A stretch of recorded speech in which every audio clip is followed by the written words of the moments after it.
ঢাকার ধানমন্ডি ৩২ নম্বরে গুড়িয়ে দেওয়া শেখ মুজিবুর রহমানের বাড়ি থেকে পাওয়া হাড়ের আলামত সংগ্রহ করেছে পুলিশের অপরাধ তদন্ত বিভাগ সিআইডি। সোমবার সকালে ধানমন্ডি থানা পুলিশের উপস্থিতিতে সিআইডির ক্রাইম সিন ইউনিট কাজ শুরু করে। ধানমন্ডি থানার ভারপ্রাপ্ত কর্মকর্তা আলী আহমেদ মাসুদ গণমাধ্যমকে বলে, ৩২ নম্বরে কিছু হাড়গোড় পাওয়া গেছে। এখন সেগুলো মানুষের নাকি অন্য কোনো প্রাণীর সেটি নিশ্চিত হতে সিআইডির ক্রাইম সিন ইউনিট এসে আলামত সংগ্রহ করে। গত বুধবার রাত ৯টায় ছাত্রলীগের ফেসবুক পেজে শেখ হাসিনার বক্তব্য প্রচার করা হবে বলে ঘোষণা দেওয়া হয়েছিল। ভারতে বসে তার এই ঘোষণাকে কেন্দ্র করে বুধবার দিনভরই সামাজিক যোগাযোগ মাধ্যমে উত্তেজনা চলে। বৈষম্য বিরোধী ছাত্র আন্দোলনে অংশ নেওয়া অনেক ছাত্র জনতা ও অনলাইন অ্যাক্টিভিস্ট ফেসবুকে ধানমন্ডি ৩২ অভিমুখে বুলডোজার মিছিল এবং মার্চ টু ধানমন্ডি ৩২ কর্মসূচি ডাক দেন।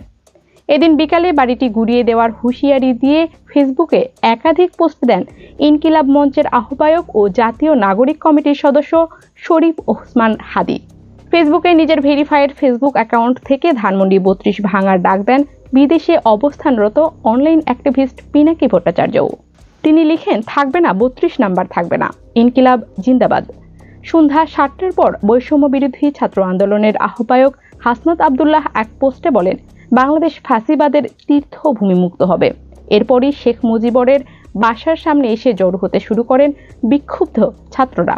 সে সময় বাড়িতে ব্যাপক ভাঙচুর চালানোর পর আগুন ধরিয়ে দেওয়া হয়।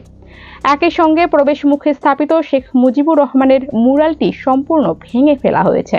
পরে রাতে বাড়ির সামনে বুলডোজার আনা হয়। ভবনের একাধিক বহুতল বেসমেন্ট দেখতে পাওয়া গেছে বলে খবর চাওয়া হয়।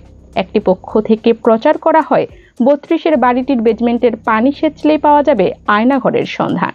রোববার সকাল থেকে পানি সেচ করার কাজ করেন, যা লাইভ সম্প্রচারও করা হয়।